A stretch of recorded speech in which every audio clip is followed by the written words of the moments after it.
So I'm here with Luke Bencie. Luke has kindly moderated the Talent Gap panel discussion at the Security Middle East Conference this morning. Luke, first of all, thank you very much for your contribution and all of your support at the event. We really are grateful for everything that you've done for us. First of all, what I want to talk to you about, and we've discussed it in great length today, is the talent gap in Saudi Arabia's security industry, closing the skills gap. Please just touch a little bit on how you think this can be worked upon and how it will help Saudi to achieve its vision for 2030. No, absolutely. I mean, and the funny thing is, we're talking about a talent gap here in Saudi Arabia, but there's a talent gap everywhere. Mm-hmm. I right before this conference, I was in New York City and dealing with a firm there, thousands of employees, same exact human resources issues that come up. It's consistency, it's the proper training, it's having baselines and standards. And I think that's the same problem, the same challenge that Saudi Arabia has is how do you find that sort of benchmark where you can get people to discover that the security profession, and security being this ubiquitous word that covers so many different areas, but how do you make that something that's not a job, but an actual career and a profession that people are aspiring to? Definitely. And we've spoken a lot about regulations and certifications to help bring the quality of talent up. How do you see that playing out? What can improve that situation? Yeah, so obviously there's a lot of organizations out there in the kingdom. You have HCIS for standards, but again, there's not that baseline training. Mm-hmm. So what we've done, actually our education partner for the conference here, University of South Florida, they've come up with the idea that they've already partnered with ACES International, which is one of the largest governing bodies out there for security, but to put together a program that actually puts students through sort of a university-type curriculum, walks them through, moves them up to different levels, and as they move along in their career, just like you would get a bachelor's degree or a master's degree or a PhD, you have that same type of flexibility to sort of advance with your career. And I know that the University of South Florida is looking for partners here in the kingdom, mm-hmm. as elsewhere through the GCC. So I think there's a lot of really great potential coming up with that. Definitely. And from what we've experienced with the University of South Florida organising this conference and providing digital badges for all of the attendees mm-hmm. today, that they're adding a huge amount of value to the industry right now worldwide as well as in the region.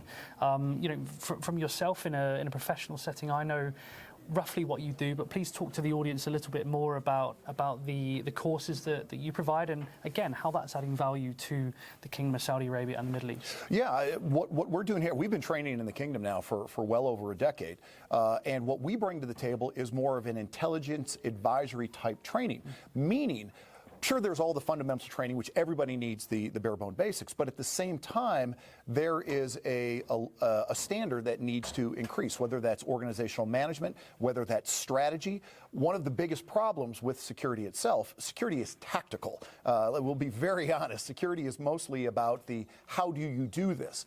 What we're trying to instill as we're trying to increase the management capabilities and the leadership capabilities in the kingdom when it comes to security is not to talk about the how tactical. There's plenty of people who teach you the hows, but the what and the why. And the what and the why is really the overarching big picture of the strategy. Which really makes security more of a profession and more of something, again, that helps organizations not only save money, but to better protect their assets and to get a better track of what they actually have on hand with them. Our big thing that we do here is we are known globally for the Carver methodology.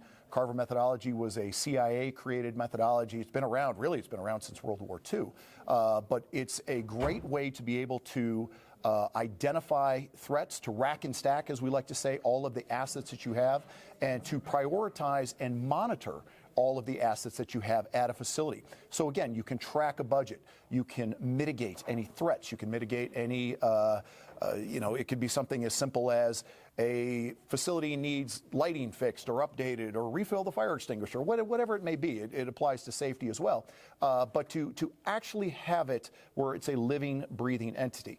So many times when people go out and they do a security assessment or a vulnerability assessment, they may go do a great job, come back with a 100-page report, but at the end of the day, that's a snapshot in time. The threat could change tomorrow, and suddenly that report and all that work becomes obsolete. So what we need to do as security professionals is we need to create create security that is more strategic in nature, it is living, breathing, and it's much more flexible. And that's something that we like to call cognizant security strategy, which again is another course that we run through USF along with Carver. So there's a lot of moving parts, a lot of pieces to it, but that's in a nutshell, that kind of sums it up. Definitely. And I think it's something that's adding a huge amount of value, especially as the threat landscape evolves so quickly and so rapidly. So, but Luke, these have all been fantastic topics today at the conference, and I know it's been well received by the guests here. Just one very last quick comment from you, just how important are events like the Security Middle East Conference to the region? Immensely important. We have a saying in the United States is during an emergency is not the time to be handing out business cards.